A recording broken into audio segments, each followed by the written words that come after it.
Bonjour, aujourd'hui je vais vous monter une nymphe qui s'appelle une nymphe R-Ears. Ça prend un masque de lièvre parce que les poils viennent du pourtour dans la face du lièvre. Donc pour monter cette mouche-là, je vais utiliser un hameçon 3906 numéro 8.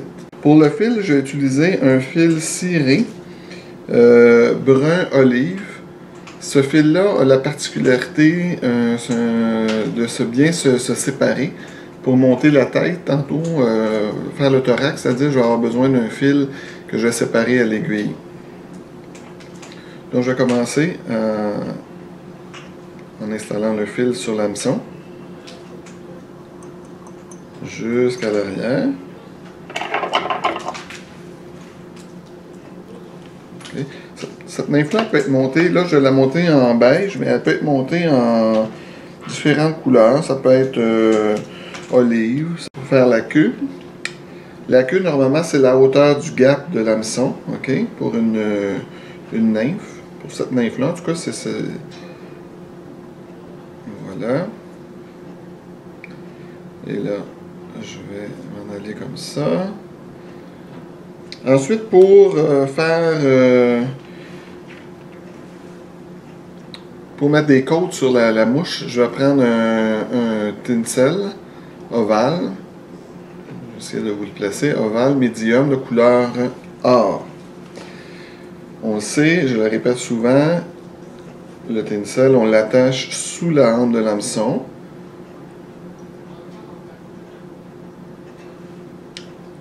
Et on tire vers le bas comme ça. Ça y permet de rester sous la hampe de l'hameçon le temps qu'on retourne à l'arrière. Et on va le placer pour pas qu'il nous dérange dans le... Voilà. Ensuite de ça, je vais prendre un dubbing gris, en fait le naturel masque de lièvre, dans le fond, que je vais installer assez grossièrement. Pas nécessairement, c'est pas une mouche délicate, là, c'est pas une sèche ou on va avoir un corps quand même assez rustre. C'est pas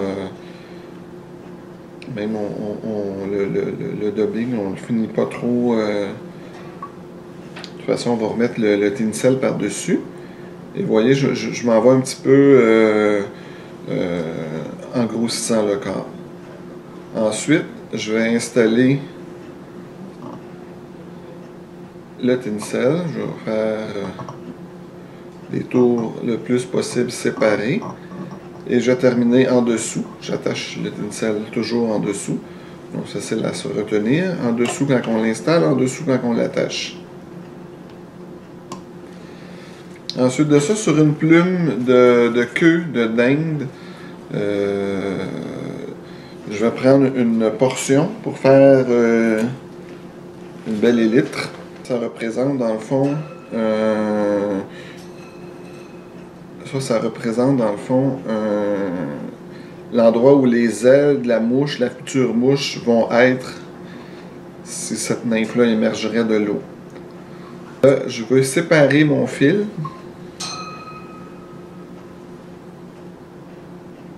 Avec une aiguille.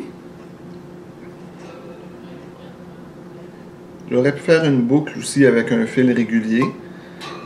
Mais j'aime bien cette technique-là de...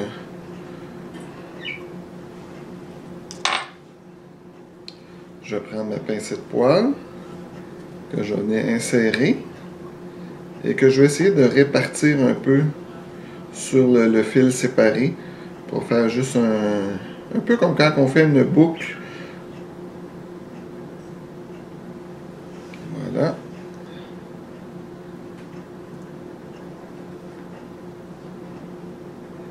On le répartit.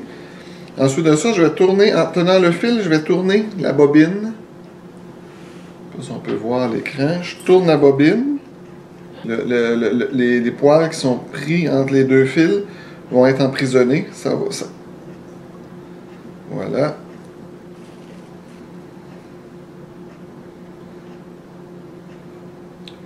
Un peu comme pour une boucle, dans le fond.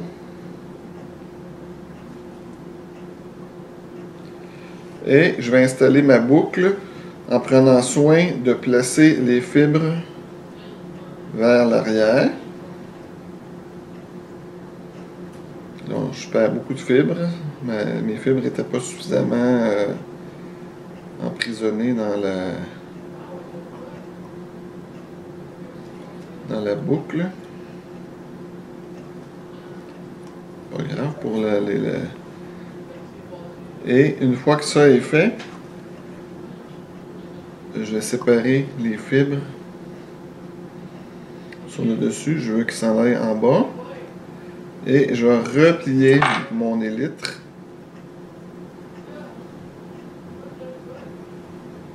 sur le dessus. Faire 3 tours.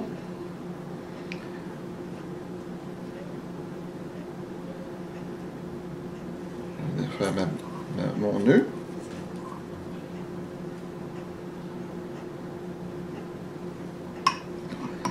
J'ai fait 3 tours.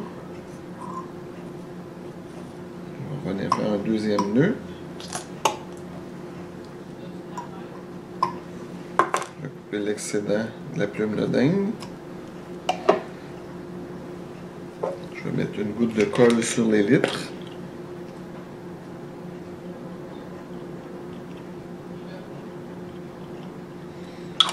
Voilà. Et je vais aussi séparer avec la même aiguille que de tantôt. Je vais venir séparer. Je vais tourner ça. Je vais venir sortir les poils qui ont été emprisonnés.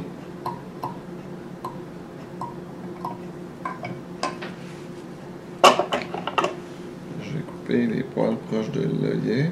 On n'a pas besoin. Faire du nettoyage. Hein?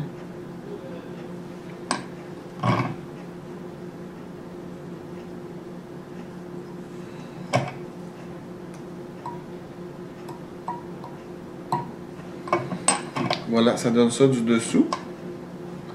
Ça fait une belle nymphe qui est très productive en lac, mais surtout en rivière.